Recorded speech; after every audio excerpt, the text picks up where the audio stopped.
Hi everyone, मैं रोहन यादव आप सभी का एक बार फिर से अपने यूट्यूब चैनल पर स्वागत करता हूं। जैसा कि आप सभी लोगों को पता है कि मैं अपने यूट्यूब चैनल पर समाज कार्य के संबंध में संपूर्ण जानकारी प्रोवाइड कराता हूं।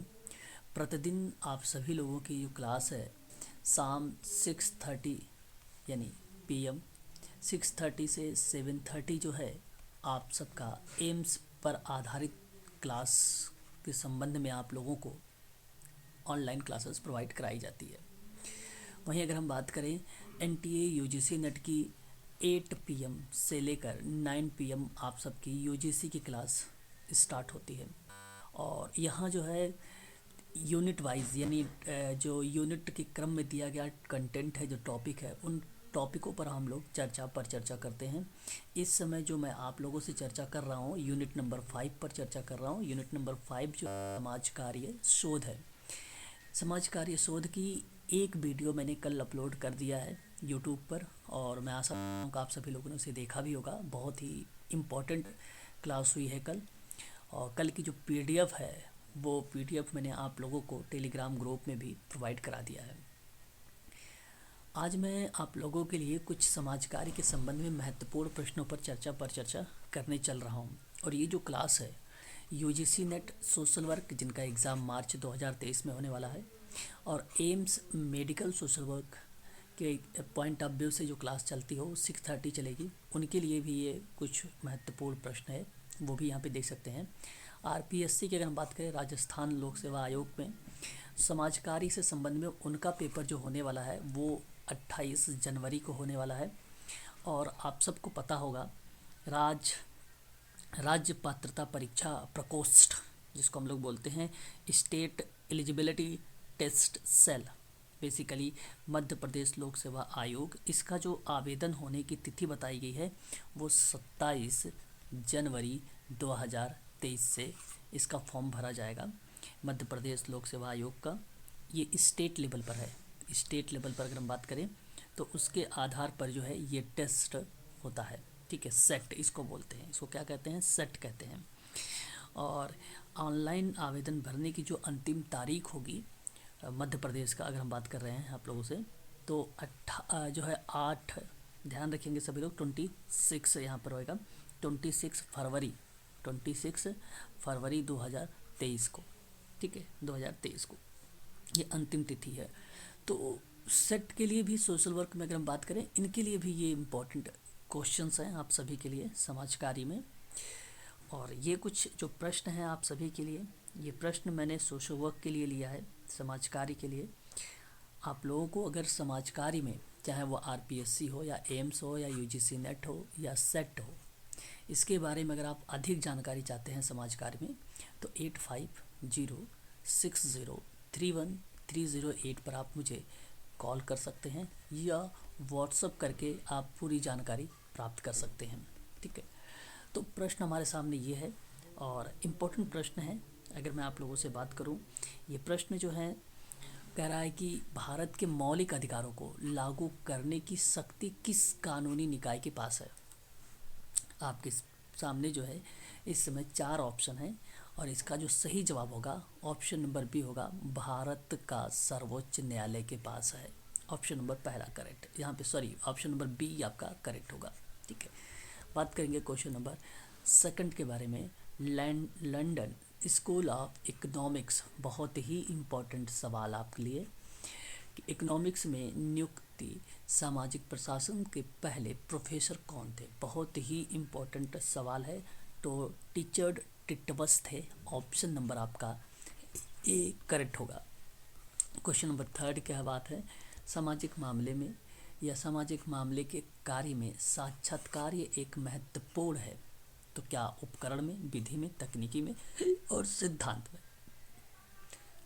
तो सामाजिक मामले में जो कार्य है वो साक्षात्कार एक महत्वपूर्ण कार्य है, तो वो विधि के रूप में ऑप्शन नंबर आपका यहाँ पर बी करेक्ट रहेगा। क्वेश्चन नंबर 4 कि निम्नलिखित में से कौन सा शोध का रूप, देखिए इस पे मैंने आप लोगों से बात कर चुका हूँ, जो आमतौर पर शिक्षक, परामर्शदाता और अन्य पेशेवर मतलब अन्य व्यावसायिकों द्वारा सवालों के जवाब देने और अस्थायी समस्याओं को हल करने के लिए किया जाता है, तो क्या वह एक्शन रिसर्च होता है। क्वेश्चन नंबर 4 का पहला जवाब यहाँ पे, इसी को हम लोग बोलते हैं क्रियात्मक शोध। ऑप्शन नंबर पहला ही करेक्ट जवाब हो जाएगा यहाँ पर। क्वेश्चन नंबर 5 की बात करेंगे, भारत में सामाजिक सुरक्षा के लिए प्रथम विधान का संबंध किससे था, है ना। तो कर्मकार मुआवजा जो है, अगर हम बात करें यहाँ पे, जैसे कामगार मुआवजा जिसको हम लोग बोलते हैं, इस एक्ट को बोलते हैं कर्मचारी क्षतिपूर्ति अधिनियम, इसको कहा जाता है। ऑप्शन नंबर पहला ही करेक्ट जवाब होगा। क्वेश्चन नंबर 6 की बात करेंगे, निम्नलिखित में से किसने समाज का संरचनात्मक दृष्टिकोण दिया है। अगर हम संरचनात्मक दृष्टिकोण की बात कर रहे हैं क्वेश्चन नंबर 6 की बात, तो B is the right answer, Giddens is the Giddens correct जवाब होगा। क्वेश्चन नंबर 7 की बात करेंगे कि एक प्रकार का लेखन और एक प्रकार के डेस्क प्रतिबंध के बीच में जो मौजूद संबंध है, उन संबंधों को क्या कहा जाता है ना। क्या आप मटेरियल बोलेंगे, सांस्कृतिक यानी कल्चरल, फिजिकल और स्ट्रक्चरल। यहाँ पे physical is the right answer होगा, ऑप्शन नंबर सी करेक्ट जवाब होगा। क्वेश्चन नंबर 8, निम्नलिखित में से किसने समाज का कार्यात्मक दृष्टिकोण दिया है। बहुत ही इंपॉर्टेंट सवाल। Who among the following has given functional view of society? तो सही जवाब Parsons is the right answer, option number C. बात करेंगे क्वेश्चन नंबर 9, निम्नलिखित में से किसने कहा है मनुष्य एक सामाजिक प्राणी है। Man is a social animal. सही जवाब यहाँ पे आपका माना जाएगा अरस्तु is the right answer, option number C correct जवाब होगा, अरस्तु। ठीक है, सी करेक्ट होगा। क्वेश्चन नंबर 10, सामाजिक व्यवस्था मुख्यतः किसके द्वारा बनाई रखी जाती है। सामाजिक व्यवस्था किसके द्वारा बनाई रखी जाती है। क्या श्रम का विभाजन या कानून, ऑप्शन नंबर बी। यहाँ पे जो ध्यान रखिएगा, डिवीज़न ऑफ लेबर का स्टेटमेंट दुर्खिम का नाम आता है, और कानून में भी दुर्खिम का नाम, सामाजिककरण में भी दुर्खिम का नाम, स्टेट यानी राज्य में भी, तो यानी परिभाषा के रूप में। बट यहाँ पे सामाजिक व्यवस्था बनाए रखने में सबसे अहम भूमिका कानून यानी लॉ इम्पॉर्टेंट है। क्वेश्चन नंबर 11, सांस्कृतिक संचरण का साधन है ना। तो प्रश्न है dash is the means of cultural, है ना, ट्रांसमिशन। तो language is the right answer, option number C. बात करेंगे कपाट। कपाट को बेसिकली हम इस तरीके से लिखते हैं CAPART। ठीक है, इसका सही जवाब अगर हम बात करें तो लोगों के कार्यों और ग्रामीण प्रौद्योगिकी के लिए अग्रिम परिषद इसको कहा जाता है, और ऑप्शन यही सही है। काउंसलिंग इसको कहा जाएगा, सी फॉर काउंसलिंग हो जाएगा। फॉर एडवाइस अगर हम बात करें यहाँ पे ए से एडवांस हो जाएगा, और फिर फॉर पी से आपका जो बनेगा पीपल बनेगा, ए से एक्शन बनेगा, और एंड आर से आपका रूलर बनेगा, और टी से आपका टेक्नोलॉजी बनेगी। कपाट इसको बोलते हैं, और ऑप्शन नंबर ए आपका सही रिप्रेजेंट होगा। बात करेंगे क्वेश्चन नंबर 13 के बारे में। सामुदायिक आयोजन एक रूप में विभिन्न गतिविधियों को आगे बढ़ाने के लिए प्रोत्साहित करना और दिशा मार्गदर्शन प्रदान करना। क्वेश्चन नंबर 13, तो इसका सही जवाब हो जाएगा बी अधिवक्ता, जिसको हम बोलते हैं advocator. Option number B is the right answer होगा। बात करेंगे क्वेश्चन नंबर 14 के बारे में। समाज की तुलना जीव से किसने की थी। समाज की जो तुलना है वो जीव से किसने की थी। तो who has compared society with an organism. तो इसका सही जवाब होगा Spencer. Spencer option number D में दिया गया है, स्पेंसर ही करेक्ट जवाब होगा। विकास के चरण का सही क्रम बताना है आपको। विकास का जो है सही क्रम आप लोगों को बताना है। ठीक है, तो मैं आपको कहूँगा कि यहाँ पर अगर आप बी देखें तो मौखिक, गुदा, फैलिक, और उसके बाद विलंबता और जननांग। इसको हम लोग जैसे पहले स्टेज को ओरल कहते हैं, है ना। दूसरे को अगर हम बात करें यहाँ पे एनल बोलते हैं, है ना। तीसरे को अगर हम बात करें तो फैलिक कहते हैं, है कि नहीं। उसके बाद लेटेंसी हम नाम बताते हैं, लेटेंसी, और उसके बाद बनता है जेनिटल। ये आपको ध्यान रखना है 5 अवस्थाएं सिगमंड फ्राइड का। ऑप्शन नंबर बी करेक्ट रहेगा, सही क्रम यही है। प्रतिगमन का उदाहरण क्या हो सकता है ना। रिग्रेशन का उदाहरण क्या हो सकता है। Telling the truth, option number अगर हम बात करें तो टेलिंग द ट्रूथ डी में दिया गया है ना। डी इज़ द सच बोलना, ऑप्शन नंबर डी करेक्ट रहेगा। और प्रतिबिंबित एवं सामाजिक तुलना पर स्व आधारित मूल्यांकन कहलाता है। ठीक है, तो सेल्फ स्टीम ऑप्शन नंबर ए यहाँ पे करेक्ट जवाब। क्वेश्चन नंबर घरेलू हिंसा महिलाओं के संरक्षण अधिनियम किस वर्ष लागू किया गया है, ये इंपॉर्टेंट सवाल है क्वेश्चन नंबर 18 का, तो ऑप्शन नंबर डी करेक्ट होगा 2005। ऐतिहासिक दृष्टि से सामाजिक नीति का संबंध किससे हो सकता है ना, तो मैं कहूँगा कि एक हस्तक्षेप सामाजिक पुनर्वितरण से हो सकता है, सामाजिक रूप में विनायक के प्रकार में भी हो सकता है, सामाजिक रूप के सही के प्रकार में हो सकता है, मतलब जो सोशली राइट काइंड के पॉइंट ऑफ व्यू से भी देखा जा सकता है। इसलिए आपका ये भी सही, option number D is the right answer. Bharat में जल गांधी किसे माना जाता है ना, मतलब आपको considered as water Gandhi is India का कैसे कहा जाता है, तो राजेंद्र सिंह को बोला जाता है, Rajendra Singh option number B में है। बात करेंगे संभ्रांत मैं आप लोगों को पढ़ा चुका हूँ। यहाँ पर एक जो है elite and popular social action के दो टाइप यहाँ पे बताए गए हैं, और बिट्रो के द्वारा सन 1984 में ये पढ़ा चुका हूँ सोशल एक्शन में। पहला करेक्ट जवाब होगा क्वेश्चन नंबर 22, गरीबों की मदद करने के उद्देश्य से निम्नलिखित में से कौन सा दोपहर का भोजन किया था, है ना, दोपहर का भोजन किया गया था, है ना। तो मतलब ये है आपके सामने कि which one of the following was launched with the objective of helping the poor, तो इसका जो सही जवाब होगा ट्राइसेम होगा, ऑप्शन नंबर सी करेक्ट रहेगा आपका यहाँ पे ट्राइसेम। ठीक है, सामाजिक नीति के उद्देश्य क्या हो सकते हैं, क्वेश्चन नंबर 23 का। तो देखो, एक तो सामाजिक परिवर्तन भी है, सामाजिक एकीकरण भी है, और गुणवत्तापूर्ण जीवन में सुधार भी है, उपरोक्त तो सभी होगा, यहाँ पर ऑप्शन नंबर डी करेक्ट रहेगा, है ना। सामाजिक न्याय किसके बीच संतुलित होता है, 24, social justice is balance between, है ना।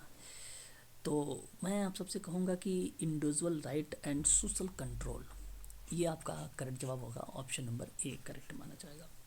क्वेश्चन नंबर 25, निम्नलिखित में से कौन एक एजेंसी है जो प्रशासन का कंपोनेंट नहीं है, प्रशासन का कंपोनेंट नहीं है, मतलब which of the following is not the component of agency administrations, है ना। तो इसका सही जवाब कंपोनेंट नहीं है ना एजेंसी का। तो यहाँ पे बेसिकली दाता एजेंसी, मुख्य कार्यकारी भी हो जाएगा, दाता एजेंसी, ऑप्शन नंबर एजेंसियाँ जो होती हैं ये करेक्ट होगा, ऑप्शन नंबर सी। बात करेंगे HIV परामर्श में, इसके बारे में मैंने आपको कई बार बता चुका हूँ, ये बार बार प्रश्न आ रहा है आजकल, इसी प्रश्न को फोकस करें, सोशल वर्क में कई बार प्रश्न पूछा जा चुका है। तो वॉलंटरी काउंसलिंग, इसको हम लोग कहते हैं voluntary counselling and testing centre, जिसको हम लोग बोलते हैं स्वयंसेवी परामर्श एवं परीक्षण केंद्र, ऑप्शन नंबर बी सही रहेगा। व्यक्तित्व केंद्र की अवधारणा किसने दी थी, अब 27 में अगर हम बात करें तो जो व्यक्तित्व का केंद्र की अवधारणा है ये सरली ने दिया था, ऑप्शन नंबर सी करेक्ट रहेगा। सामाजिक नीति का संबंध किससे हो सकता है, सोशल पॉलिसी का जो संबंध है वो बेसिकली मानवीय ज़रूरतों को पूरा करने के लिए सरकार और अन्य संगठनों का हस्तक्षेप हो सकता है। सामाजिक समस्याओं का समाधान सामाजिक सुधार और डैश के साथ किया जाता है ना। तो मैं आप सबसे कहूँगा कि सोशल लेजिस्लेशन, जिसको हम लोग बोलते हैं सामाजिक कानून, ऑप्शन नंबर ए करेक्ट रहेगा। चिंता को बनाए रखने के लिए विचार को अचेतन रहने के लिए बाध्य करता है, और जिसके परिणाम स्वरूप यदि चेतन होंगे, किस फ्राइडियन रक्षा तंत्र की परिभाषा ये दी गई है। क्वेश्चन नंबर 30 का सही जवाब जो हो जाएगा ऑप्शन नंबर डी प्रोजेक्शन हो जाएगा, यानी प्रक्षेपण, ऑप्शन नंबर डी करेक्ट रहेगा। निम्नलिखित में से कौन भारत के राष्ट्रीय आय का अनुमान लगाता है, 31, तो सेंट्रल स्टैटिकल ऑर्गेनाइजेशन जिसको हम लोग बोलते हैं, यहाँ पर सही जवाब हो जाएगा ऑप्शन नंबर ए केंद्रीय सांख्यिकी संगठन। डैश के अनुसार एक सामाजिक आंदोलन के सामाजिक बदलाव लाने में सफल होने की संभावना अधिक होगी यदि वह धन जुटा सके, संगठित सदस्यों को आकर्षित कर सके और अन्य समूहों के साथ प्रभावी गठजोड़ बना सके। इस प्रश्न को मैं आप लोगों को करवा भी चुका हूँ। इसका जो सही जवाब होगा रिसोर्सेज जो है रिसोर्सेज मोबिलाइजेशन होगा, मोबिलाइजेशन ऑप्शन नंबर ए, ठीक है, संसाधन जुटाना। बात करेंगे सामाजिक आंदोलन का सही क्रम आपको आइडेंटिफाई करना है। यहाँ पर क्वेश्चन नंबर 33 की अगर मैं आपसे बात करूँ तो इसका सही जवाब हो जाएगा पहले का पहला ही हो जाएगा, ठीक है। शाकाहारी आंदोलन 1919 और चिपको आंदोलन 1973 और ब्रह्म समाज 1828 और नर्मदा बचाओ आंदोलन 1989। ये सारा आपके सामने सामने दिया गया है, ठीक है। पहला हो जाएगा, बी का 2 हो जाएगा, सी का 3 हो जाएगा, डी का 4 हो जाएगा। पहला ऑप्शन सही है आपका। बात करेंगे पीआरए के बारे में। पीआरए तकनीकी की जड़ वयस्क शिक्षा पद्धति का पता किसने लगाया था? तो आपका पाउलो फ्रेरे, ऑप्शन नंबर आपका यहाँ पर जो करेक्ट माना जाएगा, बी करेक्ट माना जाएगा, पाउलो फ्रेरे। कार्यात्मक सिद्धांतों ने सामाजिक आंदोलन की पूर्व शर्त की जांच की। डैश विशेष रूप से सामाजिक आंदोलन की प्रारंभिक स्थिति के रूप में समाज में पाए जाने वाले संरचनात्मक तनाव से संबंधित था। क्वेश्चन नंबर 35 का सही जवाब हो जाएगा नील स्लिम जो है स्मेल्सर, ऑप्शन नंबर पहला ही करेक्ट जवाब होगा। ऐसी कई स्थितियां हैं जो सामाजिक आंदोलन में भागीदारी को बढ़ावा देती है। निम्नलिखित में से किस स्थिति को प्रासंगिक मुद्दों का सक्रिय निर्धारण शामिल किया जाएगा? क्वेश्चन नंबर 36 का सही बात अगर हम करें तो आंदोलन को न्यायोचित ठहराना, ऑप्शन नंबर बी। डैश समाजशास्त्र के जनक है, तो is the father of sociology जो है sociology Auguste Comte is the right answer, option number A. बात करते हैं समाज संबंधों का जाल है का वर्णन किसने किया है ना? तो society is a web of relationship तो मैकाइब्रन Page, option number D. Question number 40, निम्नलिखित में से कौन सी सामाजिक व्यक्तिक कार्य की तकनीकी नहीं है? तकनीकी नहीं है तो लॉबी, मैंने कई बार आपको ये भी प्रश्न बताया है। नेक्स्ट बात करते हैं सामाजिक नीति के मुद्दे जैसे मुद्दों से संबंधित है। क्वेश्चन नंबर 41 का सही जवाब अगर हम बात करें गरीबी, विकलांगता और गरीबी आवास, ऑप्शन नंबर डी से संबंधित है। बात करेंगे भारत में सर्वोच्च न्यायालय के अनुसार सामाजिक न्याय क्या है ना? तो मैं आपको बताऊं क्रांतिकारी प्रभाव को जीवित अवधारणा के रूप में, है ना, living concept of the revaluatory impact, option number पहला सही रहेगा। समाज को एक नैतिक समुदाय के रूप में किसने वर्णन किया है समाज को, है ना? तो याद रखना इस्माइल दुर्खिम, सही जवाब ऑप्शन नंबर ए। बात करेंगे निम्न में से कौन सा उच्च उपलब्धि उद्देश्य का वर्णन करने में असत्य है? असत्य है, मैं आपसे बताऊं, आप लोग ध्यान रखिएगा, वे प्रत्येक चुने हुए पाठ्यक्रम में लगातार बेहतर ग्रेड प्राप्त करते हैं, ठीक है, बेहतर ग्रेड प्राप्त करते हैं और यही ऑप्शन सही है आपका। नेक्स्ट बात करेंगे 21वीं सदी के लिए तैयार हो रही भारतीय आर्थिक नीति की पुस्तक किसने लिखी है? वेरी वेरी मोस्ट इम्पॉर्टेंट सवाल आप सबके लिए, ठीक है। तो Indian economics policy preparing for 21st century is written by, ठीक है। तो यहाँ पे सही जवाब जो हो जाएगा विमान जालान करके, यही ऑप्शन आपका सही रहेगा। बात करेंगे सामाजिक नीति का एक भाग है, सामाजिक नीति का भाग यानी social policy is a part of public policy होगी और ऑप्शन नंबर पहला ही करेक्ट जवाब माना जाएगा आपका। बात करेंगे प्राचीन भारत में अपनाए गए सामाजिक सुरक्षा का उपाय क्या हो सकता है? क्वेश्चन नंबर 47, तो सही जवाब इसका हो जाएगा आपका Samudragupta, option number C correct माना जाएगा। बात करेंगे केंद्रीय समाज कल्याण बोर्ड की स्थापना हुई थी, तो question number 48, the central social welfare board was establish in the year 1953, option number D. अगर हम बात करते हैं राष्ट्रीय ग्रामीण विकास में स्थित है ना, तो नेशनल रूरल डेवलपमेंट इज स्थापित किया गया है, तो ये हैदराबाद में, ऑप्शन नंबर सी करेक्ट रहेगा यहाँ पर, है ना। सिगमंड फ्राइड के अकॉर्डिंग अगर प्रति अहंकार की अगर हम लोग बात करें तो इसका सही जवाब क्या होना चाहिए? इस प्रश्न का जवाब आप लोग जो है मुझे कमेंट में दीजिएगा, ठीक है। क्वेश्चन नंबर 50 का जवाब कमेंट में आप सबके लिए रहेगा, ठीक है। बात करेंगे नेक्स्ट सवाल पित्रात्मक के बारे में, यहाँ पे सही जवाब आपके सामने, पित्रात्मक परिवार का संरचना में अधिकार और प्रभाव किसके पास होते हैं? अधिकार और प्रभाव किसके पास होते हैं? ध्यान दीजिएगा, प्रश्न अच्छा है आप सबके लिए। पुरुषों के पास होता है, ऑप्शन नंबर बी करेक्ट रहेगा। मात्रात्मक परिवार संरचना में अधिकार और प्रभाव किसके पास होते हैं? तो स्त्री के पास होते हैं, ऑप्शन नंबर ए। नेक्स्ट सवाल द जो है Protestant ethics and the spirit of capitalism किसने लिखा था? बॉय ने इस प्रश्न के बारे में आप लोगों को बता भी रखा है, क्वेश्चन नंबर 3 के बारे में, मैक्स वेबर, ऑप्शन नंबर ए। निम्नलिखित में से कौन सा सामाजिक संस्था का प्रकार है? सामाजिक संस्था का प्रकार है औपचारिक और अनौपचारिक, ऑप्शन नंबर ए। निम्नलिखित में से कौन सा जो है औपचारिक उदाहरण नहीं माना, संस्था का उदाहरण नहीं माना जाता है, परिवार को नहीं माना जाता है? ऑप्शन नंबर पहला, यहाँ पर सी करेक्ट माना जाएगा। ठीक है, याद रखेंगे। नेक्स्ट बात करेंगे, निम्नलिखित में से अनौपचारिक संस्था का उदाहरण नहीं है, अनौपचारिक संस्था का उदाहरण नहीं माना जाता है। क्वेश्चन नंबर 6 का सही जवाब ऑप्शन नंबर डी, शिक्षा। बात करेंगे क्वेश्चन नंबर 7 के बारे में कि यह तर्क किसने दिया है कि यदि महिला परिवार की देखभाल करे और पुरुष घर की जीविका चलाए तो आधुनिक औद्योगिकी समाज श्रेष्ठ समाज कार्य निष्पादन करता है। क्वेश्चन नंबर 7 का सही जवाब आपका अगर हम बात करें प्रकार्यवादियों ने किया था, ऑप्शन नंबर बी सही रहेगा। क्वेश्चन नंबर 8, स्वतंत्रता के बाद भारत में संयुक्त परिवार में निरंतर वृद्धि हुई है और इसका कारक था कि भारत में औसत आयु में वृद्धि होना। उपर्युक्त कथन किसके द्वारा दिया गया है? क्वेश्चन नंबर 8 का सही जवाब जो होगा A M Shah, option number A correct होगा। अपनी ही जाति में विवाह करना क्या कहलाता है? अंतर विवाह कहलाता है। क्वेश्चन नंबर 9 का सही जवाब हो जाएगा बी। बात करेंगे क्वेश्चन नंबर 10, रक्त के संबंध में बने नातेदारी को क्या कहा जाता है? क्वेश्चन नंबर 10 सही जवाब समरक्त नातेदारी बोला जाता है इसको, ऑप्शन नंबर बी। औपचारिक शिक्षा का उदाहरण कौन सा हो सकता है?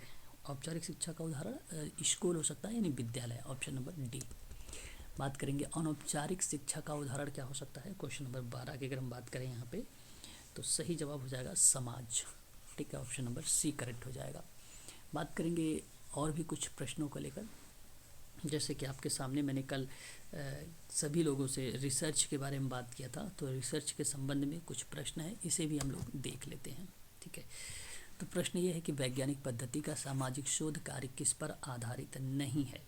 बहुत ही अच्छा सवाल आपके सामने, और इसका सही जवाब हो जाएगा, सही उत्तर में चिंतन नहीं है, बाकी सारे माने जाते हैं। ठीक है, तो जैसे अगर आप लोगों से पूछे तो आप लोग ध्यान रखिएगा, यहाँ पे इसका जो प्रयोगशाला प्रयोग है, क्षेत्र सर्वेक्षण है, केस अनुसंधान है, नृवंश विज्ञान है, अनुसंधान है, क्रिया अनुसंधान इत्यादि चीज़ों को हम यहाँ पे शामिल कर लेते हैं। ठीक है, तो यह आपको सही जवाब रहेगा, ऑप्शन नंबर पहला। इस प्रश्न में आप लोगों को नीचे व्याख्या भी मिल जाएगी। क्वेश्चन नंबर 2 आपके सामने है कि सामाजिक शोध विधि में व्यवहारिक उद्देश्य कौन सा है? मैंने कल इस पे भी आप लोगों से चर्चा किया था। समस्या समाधान भी होगा, सामाजिक नियंत्रण भी होगा, सामाजिक विघटन भी होगा, उपर्युक्त सभी का सभी करेक्ट होगा। विघटन मतलब निराकरण के रूप में होगा, है ना, उद्देश्य यही, तो ऑप्शन नंबर डी करेक्ट रहेगा आपका। क्वेश्चन नंबर नेक्स्ट की बात करते हैं हम लोग। क्वेश्चन नंबर 3 हमारे सामने कि सामाजिक शोध विधि में जो है विषय जो क्षेत्र है वो कौन सा शामिल नहीं किया गया है? सही जवाब इसको आप लोगों को बताना है, ऑप्शन नंबर में कौन सा सही नहीं किया गया है। तो पहला ऑप्शन आपका यहाँ पे जो है ग्रामीण शामिल नहीं है, सामूहिक व्यवहार भी शामिल नहीं है, भूमि वितरण भी शामिल नहीं है, और सामूहिक संघर्ष यहाँ पे दिया गया है। देखिए इसमें कौन सा शामिल नहीं है ना? ऑप्शन नंबर आपका जो शामिल नहीं है ना, शामिल नहीं है, मैं आपको बता दूं, ऑप्शन नंबर भूमि वितरण, सी करेक्ट जवाब हो जाएगा यहाँ पर। ठीक है, option number C is the right answer हो माना जाएगा आपका, option number C. Option number आपका यहाँ पे जो माना जाएगा वो C is the right answer होगा। इसमें जैसे ग्रामीण समुदाय हो गया आपका, ठीक है, इसमें शामिल है, सामूहिक व्यवहार हो गया, सामूहिक संघर्ष हो गया, सरकारी आंकड़े हो गए, ठीक है, नृवंश विज्ञान हो गया, सामाजिक रीति रिवाज हो गया, आचार विचार ही हो गया। ठीक है, ये सारा शामिल किया गया है, लेकिन विषय क्षेत्र में भूमि वितरण को शामिल नहीं किया गया। ऑप्शन नंबर 3 सही रहेगा। ठीक है, क्वेश्चन नंबर नेक्स्ट की बात करेंगे। निम्नलिखित में से सामाजिक सोच विधि की जो विशेषता नहीं है वो सांख्यिकीय विश्लेषण की कमी की विशेषता नहीं बताई गई है। ठीक है, आगे बात करेंगे क्वेश्चन नंबर 5 के बारे में। निम्नलिखित सामाजिक शोध विधि का संबंध पाया जाता है। सामाजिक शोध विधि का जो संबंध पाया जाएगा वो सामाजिक घटनाक्रम में भी होता है, मानव व्यवहार में भी होता है, सामाजिक जीवन के विभिन्न पक्ष में भी होता है। ऑप्शन नंबर डी आपका करेक्ट रहेगा। ठीक है, सामाजिक वैज्ञानिक पद्धति का सामाजिक शोध कार्य किस पर आधारित नहीं है? किस पर आधारित नहीं है? चिंतन पर आधारित नहीं है, अभी अभी आप लोगों ने देखा भी है ना। क्वेश्चन नंबर विषय क्षेत्र में शामिल नहीं किया गया, तो भूमि वितरण को शामिल नहीं किया गया। रिपीटेड क्वेश्चंस हो रहे हैं आपके यहाँ पर। सामाजिक शोध विधि का जो संबंध है पाया जाता है, तो संबंध पाया जाता है तो यहाँ पे सभी में पाया जाता है, ऑप्शन नंबर डी। ठीक है, ये भी रिपीटेड क्वेश्चन है, यानी कुल टोटल मिला जुला के यहाँ पे 5 क्वेश्चन थे। आगे भी देख लेते हैं। व्यवहारिक उद्देश्य कौन सा है, व्यवहारिक उद्देश्य कौन सा है, तो सभी यहाँ पर होंगे। ऑप्शन नंबर डी करेक्ट रहेगा।